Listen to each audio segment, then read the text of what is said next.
बिजली की निजीकारी का मामला 5 फरवरी को चीफ सेक्रेटरी की जेर सदारत आलस्ता मीटिंग। बिजली की तकसीम की निजीकारी पर होगा तबादला ख्याल। मुलाजमीन तंजीमों की जानिब से 4 फरवरी को हड़ताल की काल। हुकूमती पॉलिसी से PDP मुलाजमीन नाराज। हजरत बल वायरल वीडियो पर वक्फ बोर्ड ने लिया नोटिस। वाक़े की तहकीकात के लिए 4 रुकनी कमेटी तश्कील।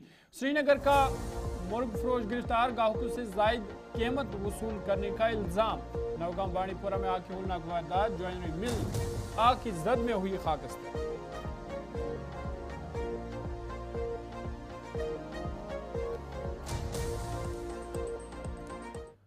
सुर्खियों के बाद खबरें तफसीलात के साथ। सबसे पहले बड़ी और अहम खबर के हवाले से बात करेंगे और बात करेंगे बिजली के हवाले से, क्योंकि बिजली की निजीकारी का मामला अब तूल पकड़ता जा रहा है और इस हवाले से अब जम्मू कश्मीर हुकूमत ने मीटिंग बुलाई है। 5 फरवरी को ये अहम मीटिंग तलब की गई है। चीफ सेक्रेटरी अतुल डुलू की सदारत में ये अहम मीटिंग होगी, जिसमें बिजली की तकसीम की निजीकारी पर तबादला ख्याल होगा। इधर आपको बता दें कि मुलाजमीन तंजीमें सरापा एहतिजाज है और मुलाजमीन तंजीमों की जानिब से 4 फरवरी को हड़ताल की कॉल दी गई है।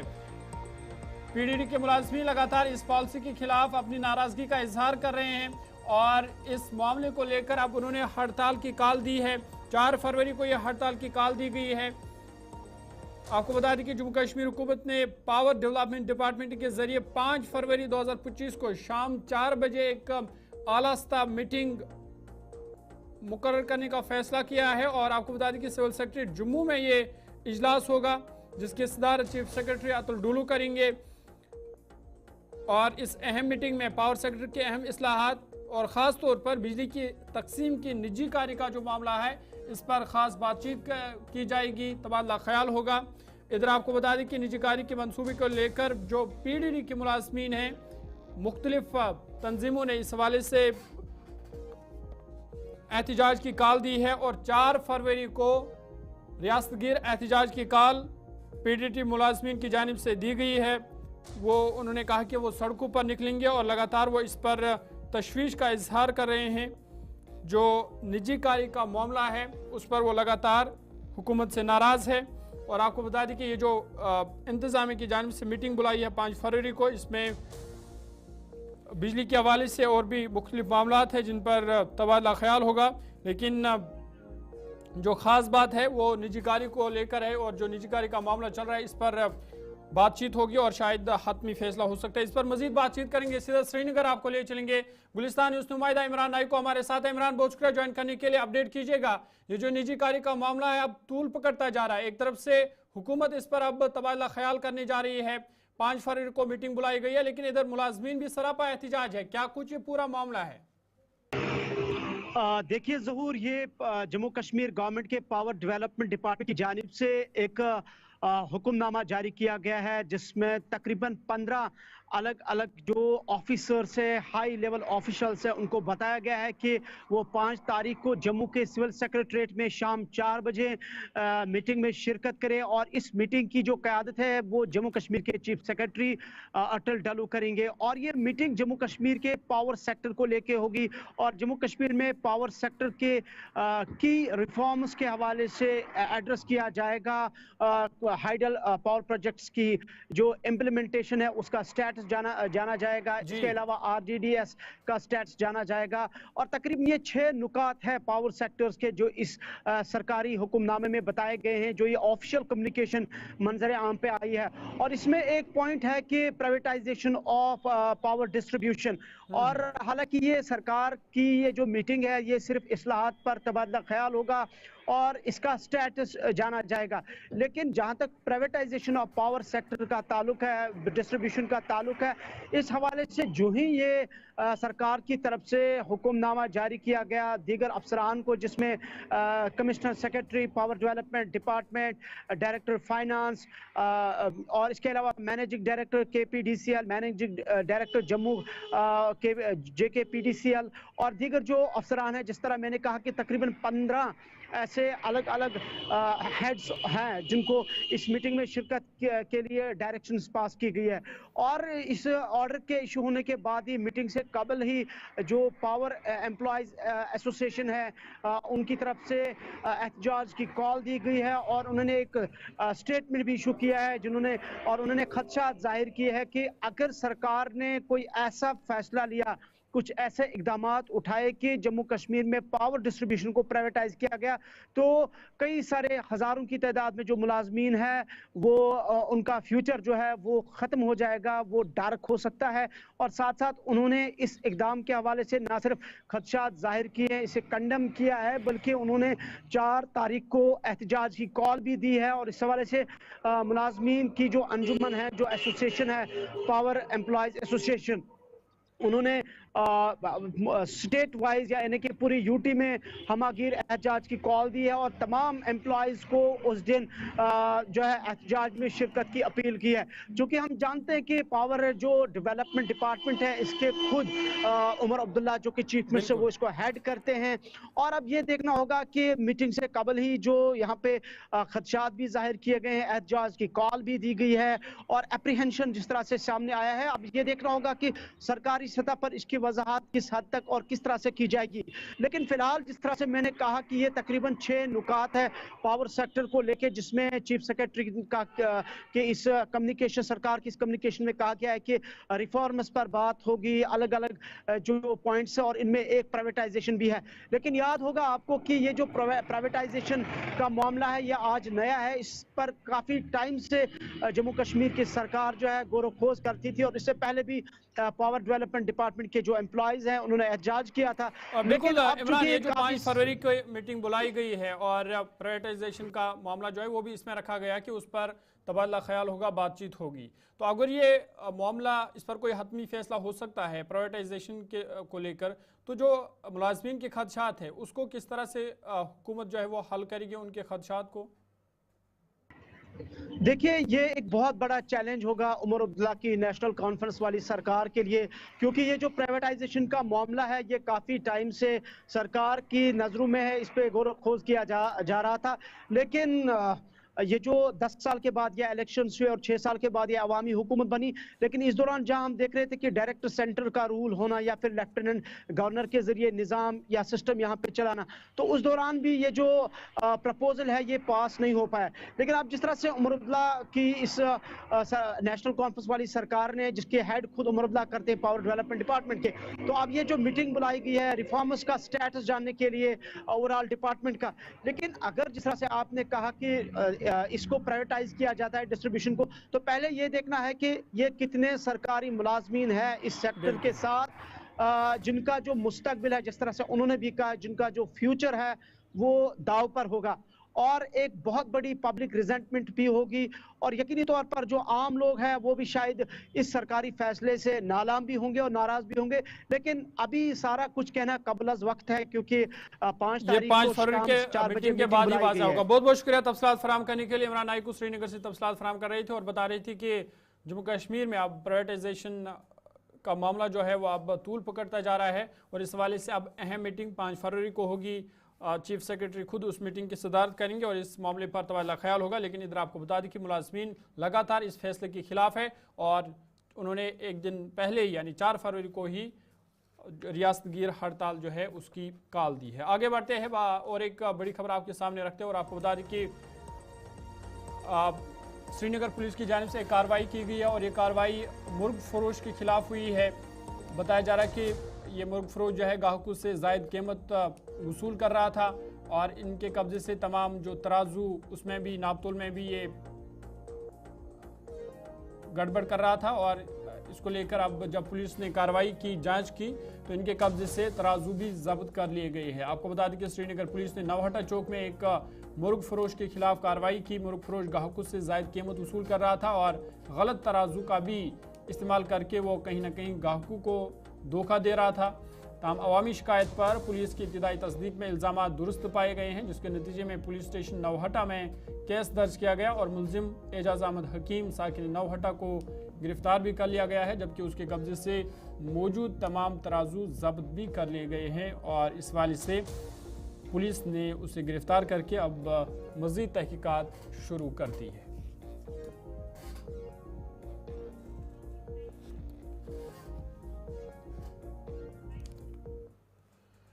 चलिए आगे बढ़ते हैं और एक मामले की बात करते हैं। और आपको याद होगा कि कुछ दिन पहले हजरत बल में एक वीडियो वायरल हुआ था और इस वायरल वीडियो का अब वक्फ बोर्ड ने नोटिस लिया है।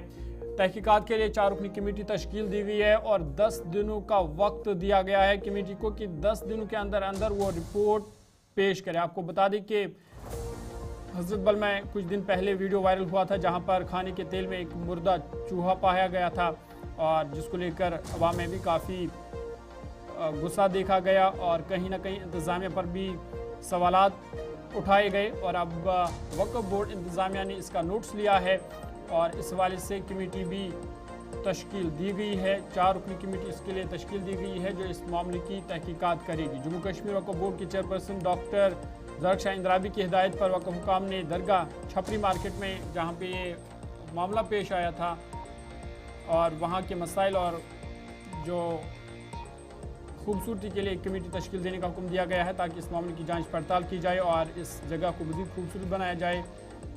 साथ ही साथ मज़ार के चारों तरफ यकसा साफ़ सुथरे छपरी ढांचे कायम किए जाएंगे। सब्ज़ी मार्केट के इलाके में खस्ताहाल और नाकारा ढांचे जहाँ ये अफसोसनाक वाक़ा पेश आया था कैनोपी किस्म के नए ढांचे से तब्दील किया जाएगा ताकि इस तरह के जो वाक़ात है वो दोबारा पेश ना आए और जो साफ़ सुथराई है उसको यकीनी बनाया जा सके। इस हवाले से ये कमेटी तश्कील दी गई है और तहकीकात होगी। जो वीडियो वायरल हुआ था जहां पर खाने के तेल में मुर्दा चूहा पाया गया उसकी भी तहकीकात होगी कि क्या वजह है, साफ़ सुथराई नहीं रखी गई, उस हवाले से भी तहकीकात की जाएगी और इसके ये कमेटी तश्कील दी गई। सीधा श्रीनगर चलेंगे, गुलिस्तान न्यूज़ नुमाइंदा इरफान फाजिल हमारे साथ है। इरफान, अपडेट कीजिएगा। वक्फ बोर्ड ने अब जो हमने कुछ दिन पहले वायरल वीडियो देखा हजरत बल का उसका नोटिस लिया है और उसके लिए अब कमेटी भी तश्कील दी गई है।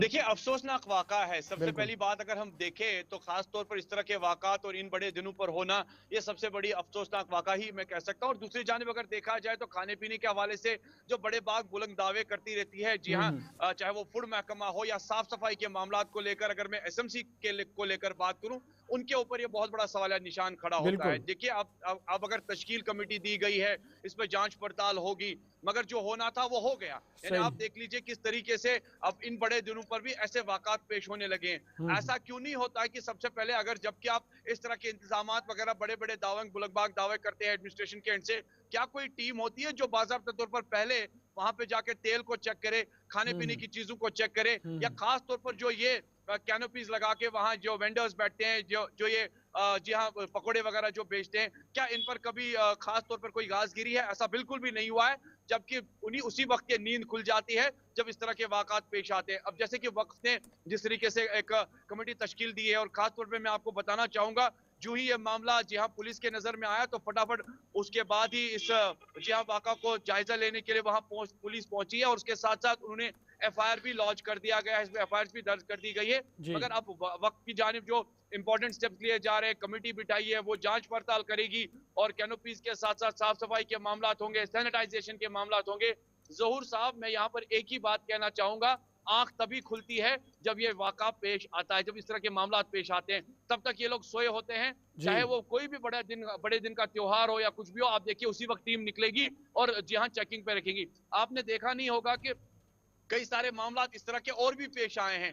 आप देख लीजिए, खुदा ना खास्ता अगर इस तरह के मामलात, इसमें अगर कोई जहर जी हाँ फैल गई होगी, कितने लोगों का जो है म्यादा साफ करना पड़ेगा, कितने लोगों के घरों में जी हाँ मातम फैल सकता है। और वो बड़े शौक से जी हाँ चीजें बेच रहा था। यानी हम कह सकते हैं कि मामला यहाँ पे माइस का नहीं है, मामला यहाँ पर साफ सफाई का है। अब आप तो खुली है, मगर मुझे ये बताइए अब क्या होगा जब चिड़िया चुग गई खेत। बिल्कुल, चलिए, बहुत शुक्रिया तफसीलात फराहम करने के लिए। इरफान फाजिल श्रीनगर से तफसीलात फराहम कर रहे थे और बता रहे थे कि इंतज़ामिया की नींद तब खुलती है जब कोई इस तरह का अफसोसनाक वाक़ा पेश आता है। और अब इस हवाले से फ़िलहाल कमेटी तश्कील दी गई है जो इस मामले की तहक़ीक़ात करेगी और आइंदा इस तरह के वाक़ात ना हो उस हवाले से भी इक़दामात उठाएगी। और जो ये वाक़ा पेश आया था उसके खिलाफ भी कार्रवाई होगी कि क्या वजह है कि साफ़ सुथराई का इंतज़ाम नहीं रखा गया था। आगे बढ़ते हैं, बात शुमाली कश्मीर बांडीपोरा की करते हैं। बांडीपोरा में आग की खोलनाक वारदात पेश आई है नौगाम बांडीपोरा में, जिसके नतीजे में एक जॉइनरी मिल आग की जद में खाकस्तर हुई है। लाखों रुपये मालियत की लकड़ी तबाह हो गई है। और शुमाली कश्मीर के बांडीपोरा ज़िले के नौगाम सुनावारी के राखी आशाम मालापोरा इलाके में दरमियानी शब एक खौफनाक आग की वारदात पेश आई। आग ने नौगाम के रहायशी मोहम्मद अशरफ डोगरा की मिल्कियत वाली जॉइनरी मिल को अपनी लपेट में ले लिया, जिसका ढांचा और इसमें मौजूद सामान मुकम्मल तौर पर तबाह हो गया। जॉइनरी मिल में लाखों रुपये मालियत की लकड़ी के साथ साथ लकड़ी के तैयार शुदा जो दरवाजे के फ्रेम थे या दूसरे आलात बनाए गए थे वो जलकर खाकस्तर हो गए।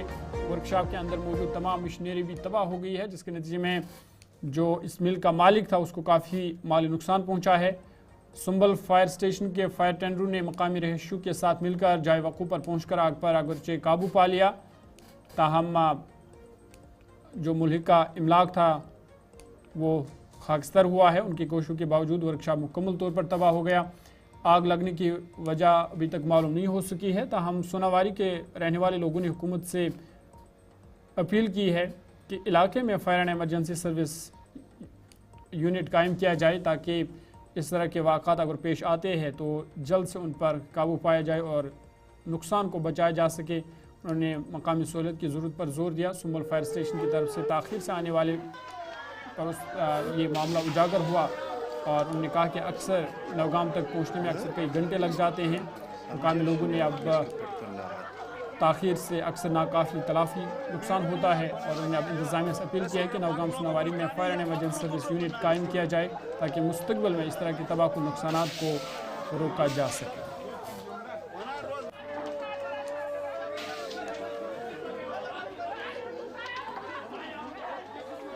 शुमाली कश्मीर पटन के पलहालन NTPIC में एक्सरे मशीन कई सालों से ख़राब पड़ी हुई है, जिसकी वजह से मरीजों को काफ़ी मुश्किलात का सामना करना पड़ रहा है। मरीजों का कहना था कि एक्सरे मशीन मरकज़ में नस्ब की गई थी मगर कुछ ही अरसे बाद इसे लॉक कर दिया गया, बंद कर दिया गया। BMO पटन ने बताया कि हमारे पास कोई एहलकार नहीं है जो मशीन को चलाए, इसलिए इसको बंद करना पड़ा है। इसमें एक एक्सरे मशीन तैनात की गई है जहाँ पे कोई टेक्नीशियन अवेलेबल नहीं है। हमारे जो यहाँ के लोग हैं वो सफ़र कर रहे हैं, इस वजह से हम हुकूमत से यही दरख्वास्त करते हैं कि यहाँ पे एक लैब टेक्नीशियन हो जिससे हमें सहूलियत मिल सके।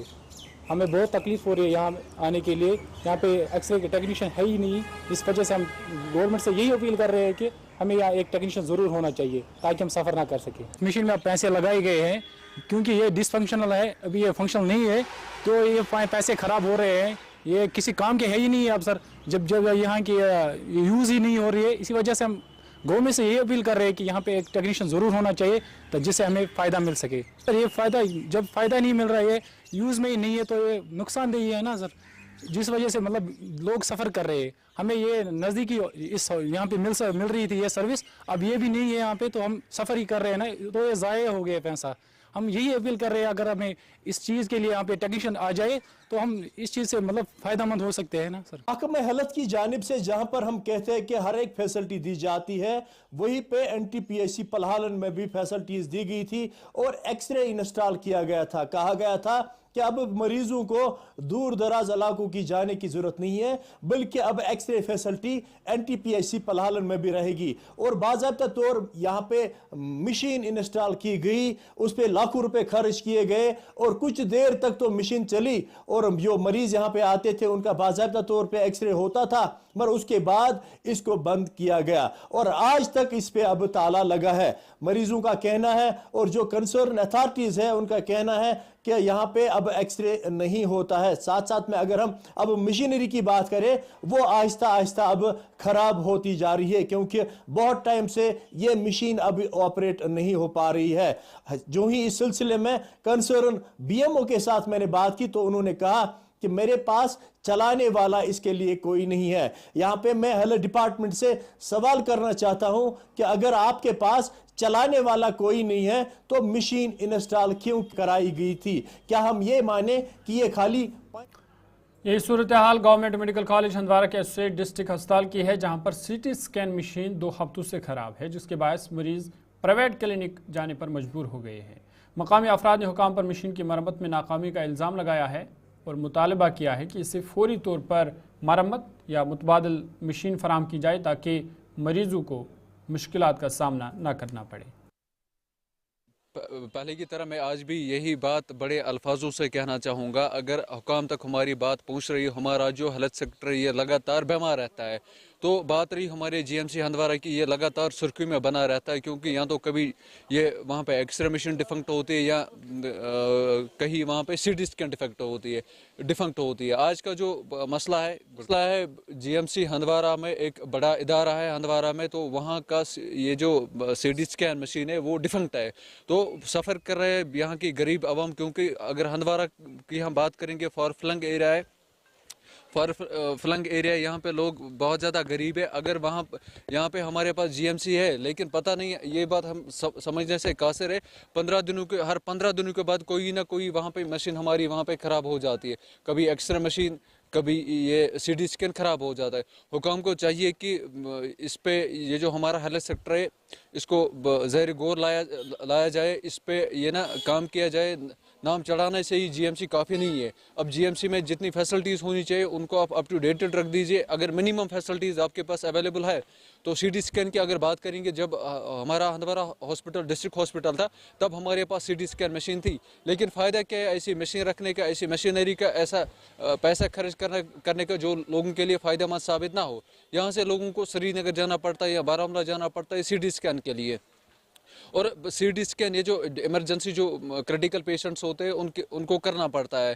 कहीं ना कहीं इस चीज़ का भी खदशा रहता है, जब तक यहाँ से किसी पेशेंट को बारामूला या श्रीनगर लिया जाए, कहीं ना कहीं वो रास्ते में ही दम तोड़ बैठता है। बदकिस्मती हमारे लिए है, बिलखुसूस हंदवाड़ा वालों के लिए है कि जीएमसी हो के हमारे पास अगर सीटी स्कैन मशीन इस वक्त डिफेक्ट है। आप देखिए चौकीबल से पेशेंट यहाँ रेफ़र किया जाता है, टंगडार से या सुगाम से या किसी दूर दराज जो एडजॉइनिंग एरियाज है वहाँ से पेशेंट्स को रेफ़र किया जाता है हंदवाड़ा जीएमसी के लिए, एसोसिएटेड हॉस्पिटल के लिए। और बदकिस्मती का आलम यह है कि आप लोगों की वसातत से हमें पता चलता है कि हंदवाड़ा हॉस्पिटल जीएमसी के अंदर सीटी स्कैन मशीन डिफेक्ट है। मेरी मेडिकल सुपरिटेंडेंट, जीएमसी प्रिंसिपल, तहसीलदार साहब, जीशान साहब जो इस वक्त ऑन टो रहते हैं, एक्टिव रहते हैं, फील्ड में होते हैं, डायरेक्टरेट हेल्थ सर्विस से, एलजी मनोहर सिन्हा से, honourable chief minister, director health service से मेरी गुजारिश रहेगी कि इस मसले को फुल फोर हल किया जाए ताकि यहाँ के जो लोग हैं इनको। शुमाली कश्मीर तहगाम कुपवारा में 139 बटालियन बीएसएफ की तरफ से लाइन ऑफ कंट्रोल के कैरन सेक्टर के 15 तालिब इल्मों को भारत दर्शन टूर के लिए रवाना किया गया ताकि वो मुल्क की दूसरी रियासतों का दौरा करके वहाँ के सकाफत और कल्चर के बारे में जानकारी हासिल कर सके। इस मौका पर बीएसएफ के कमांडिंग ऑफिसर शानिल कुमार ने तालिब इल्मों के गाड़ी को हरी झंडी दिखाकर उन्हें टूर के लिए रवाना किया। इस मौके पर तालिब इल्मों ने कहा कि ऐसा पहली बार हुआ कि बीएसएफ की मदद से उन्हें पहली बार जम्मू कश्मीर से बाहर जाने का मौका मिल रहा है। उन्होंने ऐसे इक़दाम के लिए इंतज़ामिया का शुक्रिया अदा किया।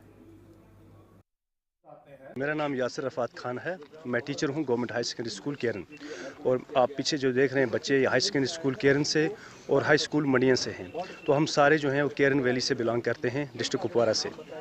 तो हर साल की तरह इस साल भी बीएसएफ ने 139 बटालियन ने भारत दर्शन टूर का जो प्रोग्राम किया है। तो लास्ट ईयर हमारे बच्चे महाराष्ट्र गए थे और इस साल हमें जो मौका मिल रहा है, अपॉर्चुनिटी, वो गुजरात स्टेट को एक्सप्लोर करने का मिल रहा है। तो आप जैसे कि आपको पता है केरन पिछड़ा इलाका है, फार फ्लंग इलाका है, तो वहाँ के बच्चों को नेशनल लेवल पे वहाँ पे अपने ही मुल्क के अंदर इन स्टेट्स को देखना, एक्सप्लोर करना, वहाँ के कल्चर, वहाँ के ट्रेडिशंस, वहाँ के जो इनोवेटिव चीज़ें उनको जानना, ये एक बहुत बड़ी अपॉर्चुनिटी है। तो हम बहुत ही शुक्रगुजार हैं बीएसएफ के 139 बटालियन के